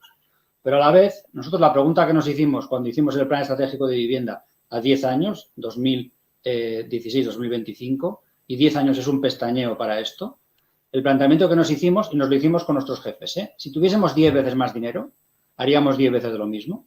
Y la respuesta que nos dimos es no, porque queremos estructurar un sistema. Queremos generar un ecosistema de proveedores de vivienda asequible y social. Y lo que estamos ensayando, con ciertos éxitos y con ciertas dificultades, porque hay de todo. Y con contradicciones, porque las contradicciones son inherentes a hacer cosas. Estamos desarrollando 2 familias de actuaciones. Una con cooperativas y fundaciones, entidades sin ánimo de lucro, para desarrollar cohousing. Somos abiertos en el código, pero básicamente lo que está viendo es modelo Andel y modelo uruguayo. Y por otra parte, trabajamos con fundaciones que se dedican al alquiler de vivienda protegida indefinidamente en el tiempo. Este tipo de fundaciones no hay demasiadas, pero hay algunas en Cataluña y mi sensación es que en Madrid hay menos o no las hay. Otra cosa es que se puede provocar que existan. Y digamos que hemos pasado por varias fases históricamente. Hemos pasado por unas fases en las que el suelo municipal se regalaba a sindicatos y asociaciones de vecinos para que construyesen vivienda protegida en venta. Esa es una fase del pasado y que además nosotros pusimos un cortafuegos. Después hemos hecho algunos proyectos pilotos de cohousing a través de convenios de colaboración, 2 proyectos donde ya hay gente viviendo. Después hemos licitado 10 proyectos para cooperativas y fundaciones, que 2 han acabado en pleitos y los tenemos retenidos por la justicia, porque en el mundo cooperativo y de fundaciones, en el mundo de las sin ánimo de lucro, también hay pleitos entre las entidades. Y ahora hemos pasado a una fase nueva que consiste en firmar un convenio de colaboración con todas las entidades que representen al sector, y tenemos 3 al menos. Tenemos la Federación de Cooperativas de Vivienda de Cataluña, la Red de Economía Social y Solidaria, la SES, y Cohabitac, que es la organización que agrupa a todas las fundaciones que tienen vivienda de alquiler protegida en Cataluña. Con ellos hemos firmado un acuerdo y les hemos dicho, en los próximos años os vamos a pasar suelo para 1000 viviendas protegidas, que vais a gestionar en torno al 40% en cohousing y el 60% en alquiler. Además, queremos que ensayéis los proyectos intermedios, que es la generación del modelo de cooperativas de alquiler, un poco a la alemana, un poco a la canadiense. Veremos cómo nos sale este experimento. Y lo que les estamos diciendo es, os suministramos suelo gratis, os damos una subvención municipal, que nos cuesta mucho dinero, porque la tenemos que poner nosotros, os gestionamos las ayudas estatales y, esto sí, os imponemos que en vez de que cada uno negocie su financiación con quien considere oportuno, negociamos todos juntos la financiación del paquete conjunto de viviendas. De esas 1000 ya hemos puesto 500 a disposición y estamos ahora a punto de recibir las propuestas, porque el mecanismo es que nosotros enviamos los suelos al convenio y que las asociaciones representativas del mundo cooperativo y del mundo de las fundaciones nos dicen qué concreta cooperativa o qué concreta fundación nos propone que lleve adelante un proyecto. Nosotros lo validamos o no, tenemos la posibilidad de no aceptarlo, pero si lo validamos, lo que hacemos es ceder el derecho de superficie de ese suelo a 99 años de forma gratuita. Ya sé que no lo veremos ninguno de los que estamos aquí, o casi ninguno, no sé si hay alguien de 17, 18 años que igual sí lo ve. Pero cuando estas fundaciones y cooperativas tengan beneficios, y los tendrán porque devolverán el crédito, porque habrán tenido unas subvenciones importantes y porque estarán saneadas económicamente, les pedimos que el 50% de sus beneficios se inviertan en el propio convenio. De forma que algún día seamos capaces de generar un fondo, un revolving fund, un fondo que se nutre a sí mismo. Y por el camino, lo que pasa que somos laicos en la forma, queremos montar un Community Land Trust. Queremos que el convenio sea la simiente de una entidad tripartita que incluya a la administración que cede suelos, a los cooperativistas y las fundaciones que gestionan proyectos sin ánimo de lucro con alto impacto social, y cuando vaya habiendo vecinos, que los vecinos sean ese tercer elemento del consejo tripartito. Pero como el CLT no es de derecho continental ni administrativo ni mercantil, pues digamos que por el camino lo desarrollaremos de la manera que sea menester. Ese es un gran conjunto de proyectos de cooperación con terceros para hacer cosas. Y digamos que durante tiempo hemos estado en el banco de pruebas experimental, pero ahora también hay que decir que tenemos 10 proyectos ya adjudicados y ahora adjudicaremos otros 15. Son 25 proyectos para más de 750 viviendas. No es ya un tamaño irrisorio.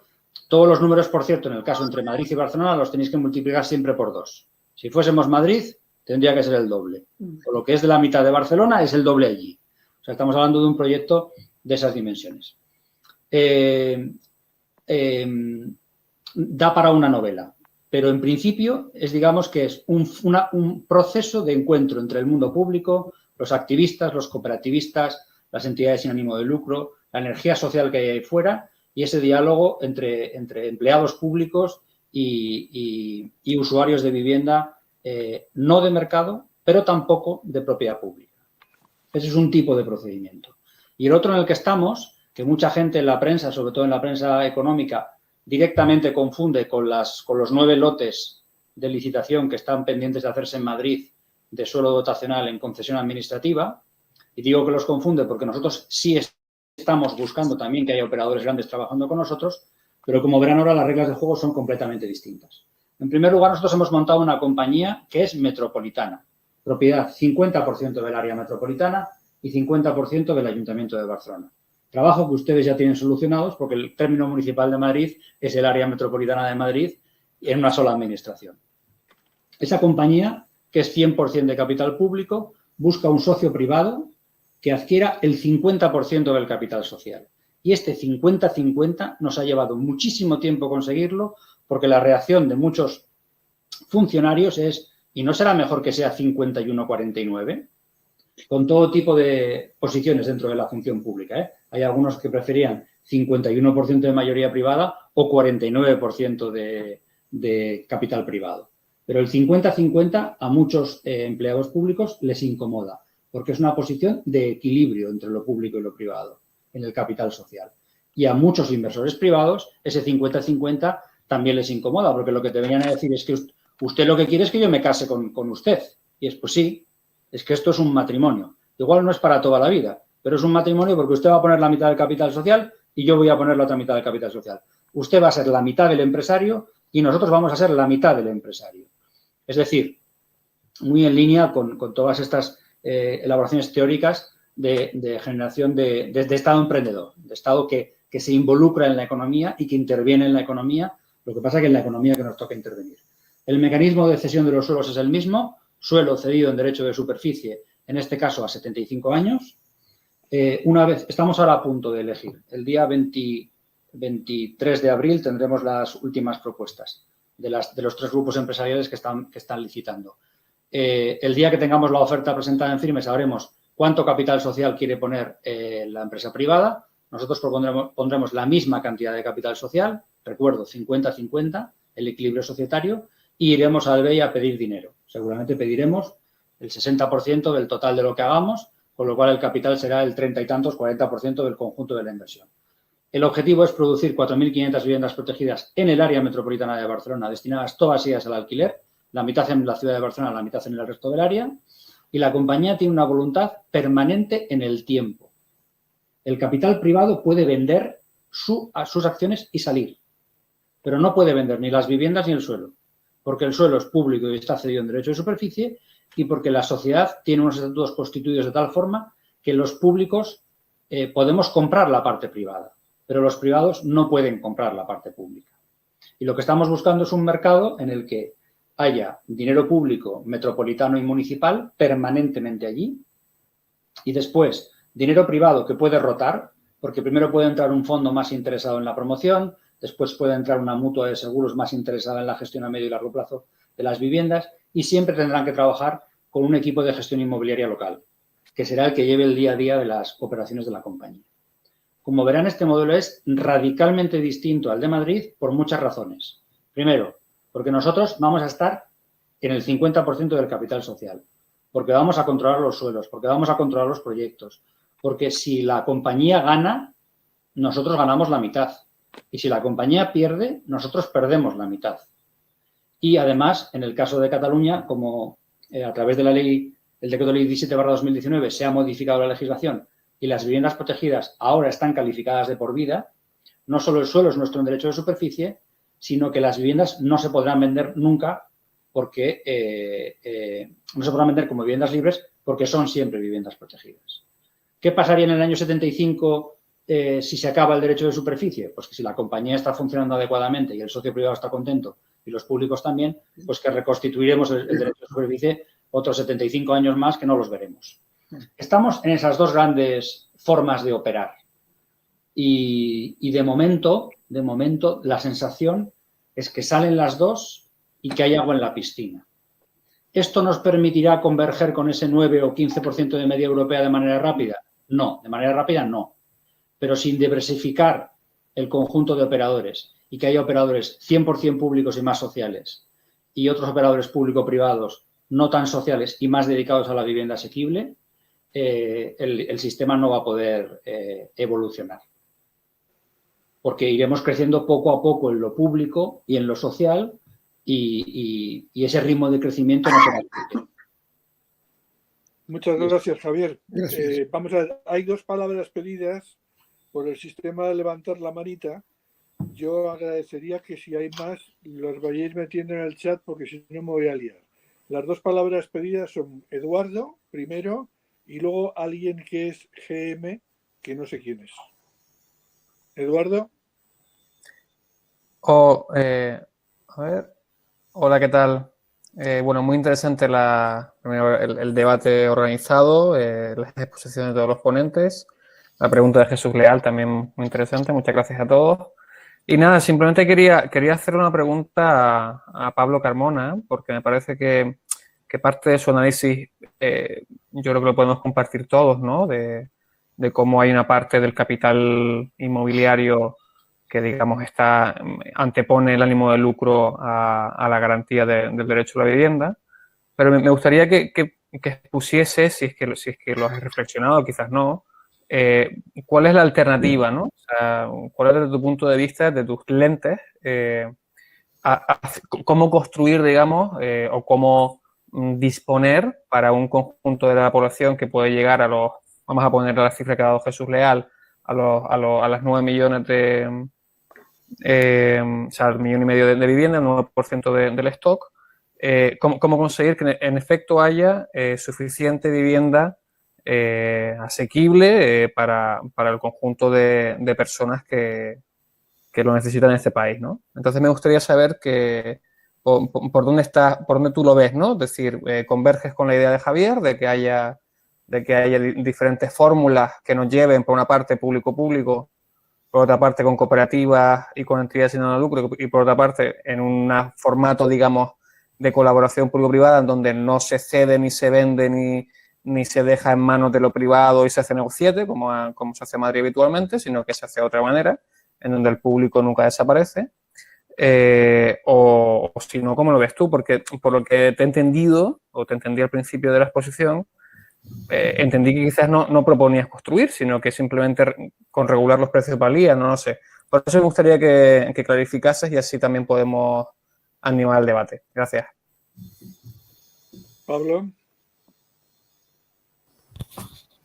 Sí, yo creo que hay dos cuestiones importantes. Primero, que el proceso de crisis del Estado estatal, es decir, que nosotros no somos más que una provincia europea, es lo que es eso que llamamos España, lleva a que una parte muy importante de la población no vaya a tener acceso a las políticas públicas que supongan cualquier tipo de gasto.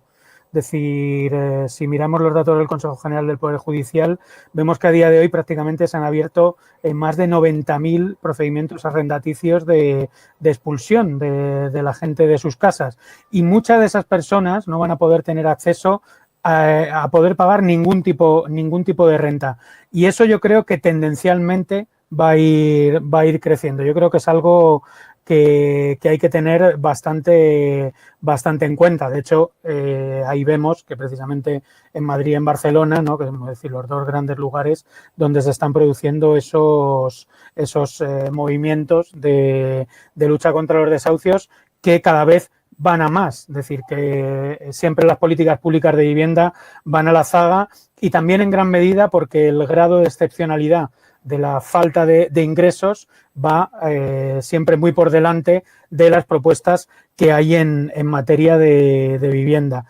Yo tengo que decir que propuestas, es decir, cuando organizamos el debate, yo lo que dije, bueno, voy a hacer una panorámica general a espera de las propuestas, que decía Javier, que desde Madrid no solemos contemplar el resto de propuestas del Estado. Bueno, precisamente se movió mucho por Barcelona en Comú un artículo que hice, donde precisamente le dedicaba bastante rato a ver los aspectos positivos de las políticas que se han hecho en Barcelona, ¿no? Precisamente en un momento en el que en Madrid, eso lo hemos hablado muchas veces con Félix, veíamos como esa multiestrategia, ¿no? Es decir, hoy expropiación, mañana exploración del tanteo y retracto, pasado intervenciones quirúrgicas de construcción en la ciudad ya consolidada, nos parecían que era lo que de alguna manera se podía abordar desde aquí. El problema es que estrategias de construcción o de crecimiento por cientos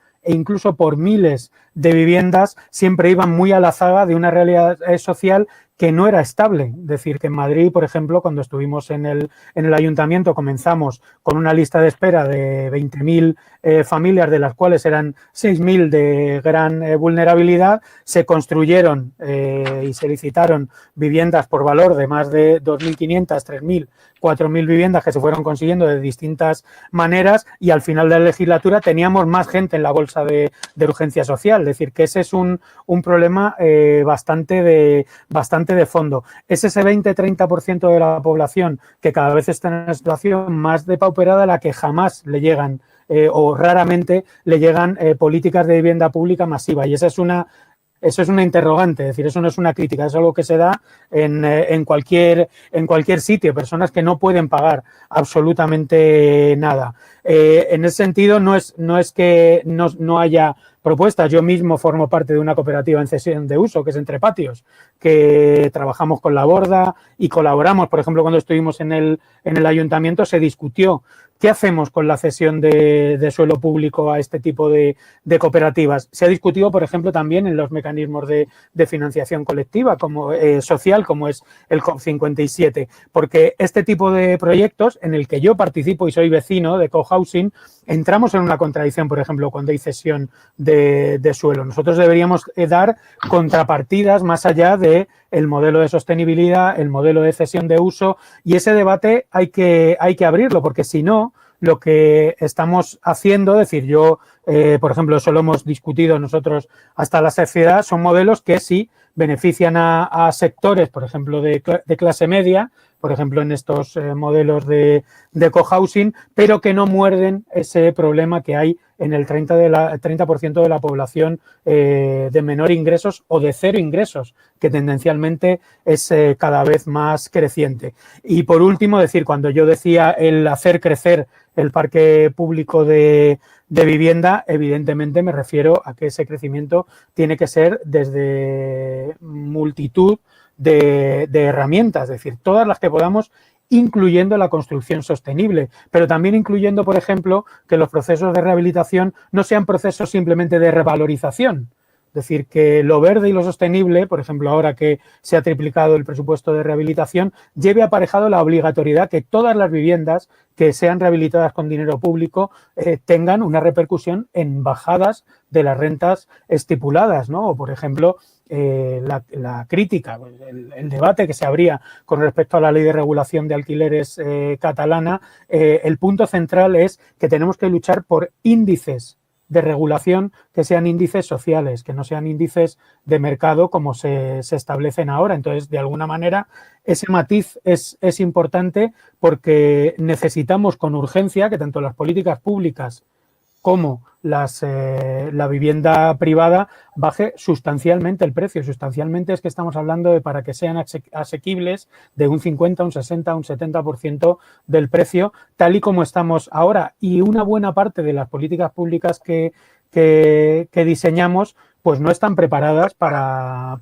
ese tipo de realidades que se ponen como interrogante, es decir, que no parten, por decirlo así, de una crítica destructiva, es decir, que son problemas que estamos viviendo en carne propia. Yo soy cooperativista, yo también soy miembro de la plataforma Afectados por la Hipoteca, yo también tengo amigos que han conseguido acceder a programas de vivienda que me parecen fantásticos, pero donde tienen que tener y se les pide cierto nivel adquisitivo para poder alquilar, y eso entra en algún momento en contradicción con una sociedad tendencialmente mucho más pobre, infinitamente más pobre en su capacidad adquisitiva que la sociedad alemana o que la sociedad francesa o que la sociedad canadiense, por decirlo así. Y ahí tenemos un problema central en nuestras políticas públicas. Mucha gente se está quedando fuera, es decir, fundamentalmente por las dinámicas de mercado. Esto no tiene que ver con las políticas públicas, pero que el gran reto es precisamente una sociedad muy depauperizada, mucho más de los imaginarios sociales y los niveles de renta donde nos solemos fijar. Gracias, Pablo. Tenía la palabra GM, que no sé quién es, y luego la ha pedido Javier Burón para hacer alguna puntualización él. GM.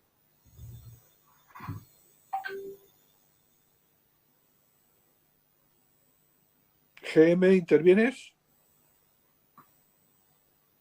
Bueno, pues entonces se la pasamos a Javier, y GM, si quiere intervenir, que intervenga después. Javier.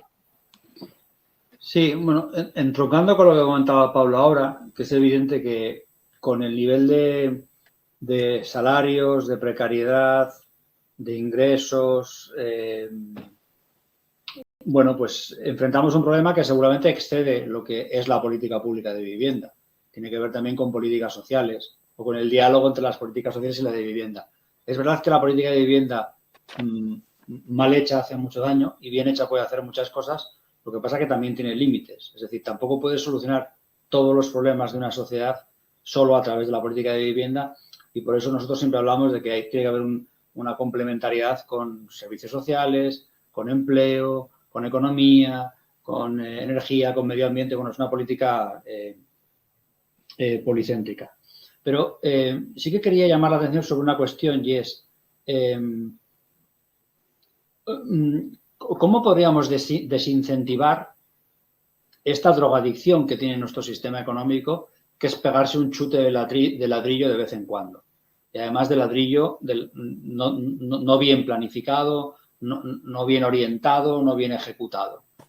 Bueno, pues yo siempre pongo de ejemplo lo mismo, y es que en los años entre el 98 y el 2008, cuando uno iba al Levante y veía la cantidad de campos de golf y de urbanizaciones que se estaban haciendo con 0% de vivienda protegida, porque había comunidades autónomas con 0% de reserva para vivienda protegida, y como vasco no entendías nada, porque como vasco durante un tiempo las reservas eran del 65% en suelo urbanizable y del 20% en suelo urbano, que después se subieron al 75% y al 40%, lo cual quiere decir que la mayor parte de la vivienda nueva que se produce en Euskadi es vivienda protegida, calificada de por vida y con unos precios tasados, y aunque se venda, porque la mayor parte de ella se vende, aunque una parte se alquila, se vende a precios muy inferiores a los del mercado, una de las mejores maneras de desincentivar estas lógicas es con reservas muy altas.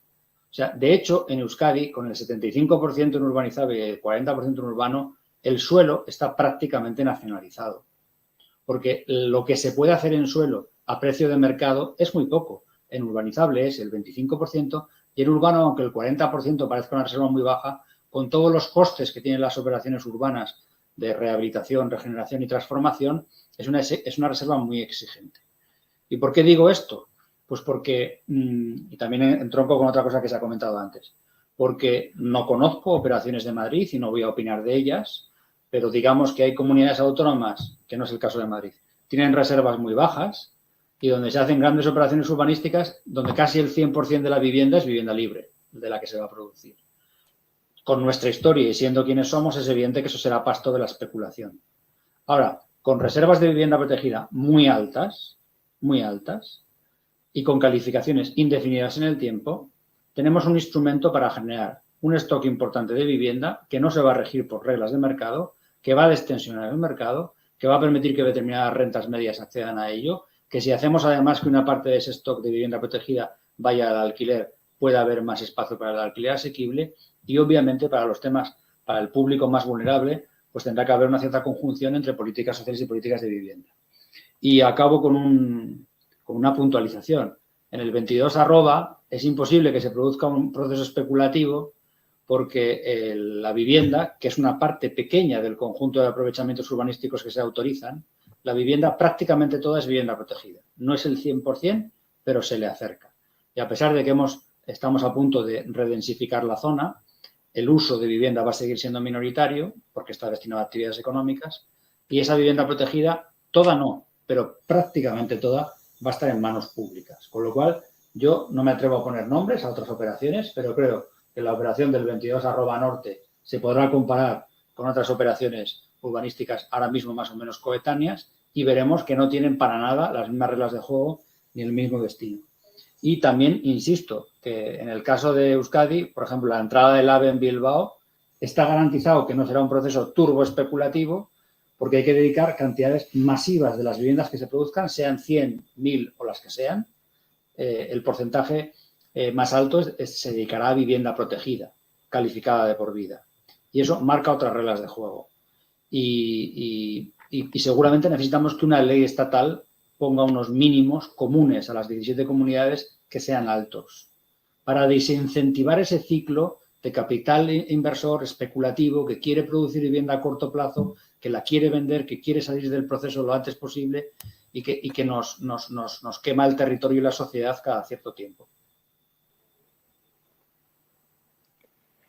Muchas gracias, Javier. No hay más peticiones, salvo la mano levantada que sigue teniendo GM. Pero si GM no interviene, decidme si hay alguien más que queréis aprovechar.